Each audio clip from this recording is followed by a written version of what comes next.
እግዚአብሔር ለምንድነው ሰይጣን የሚፈትነን ከሆነ ለበኛ የሚፈርድብን ለምንድነው ከተባለ መርጠን የምንገዛኛ ነን እንጂ እስቲ በሞቴ አንተ ና አፍንጫህን ብዬ ሳልጥልህ ና ሲጋራ ጭስ።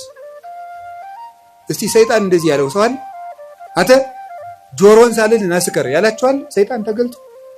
አንተ በሰይፍ ሳልል ና ዘሙት ያለው ሰው አለ? የለም። ወደን መርጠን ነው። ሰይጣን ነው እንጂ እንደሚያረጋኝ ሰይጣን አይደለም። ራሳችንን ምርጫችን ነው። ሰይጣን አቅራቢ ነው፣ እኛ መራጮች ነን። እግዚአብሔር ደግሞ እንድንመርጥ ያደረገን ክብር ሰጥቶን ነው። እስቲ መርጣችሁ ኑሩ። ሰምታችኋል አይደለም? እንዴ ዝም ብሎ እግዚአብሔር ዝም ብሎ እንደ ራሳችን ኮምፒውተር እና ስልክ ዝም ብሎ በፓስወርድ የሚዘጋን የሚቆልፈን ሳይሆን ራስህን መዝጋት መክፈት የምትችል ነህ። ልዩ ፍጡር አድርጌሃለሁ። የምትወስንበት ችሎታ ዕውቀት ሰጥቼ ህሊና ሰጥቼ የሚከስ እዚህ ውስጥ ደግሞ የሚያስታውስ ይሄ ነገር ክፉ ነው እምቢ ሰጥቻለሁ። ምረጥ። ታዲያ እንድንመርጥ አድርጎ ስለፈጠረን መልኩን ስለሰጠን ልናከብረው አይገባም?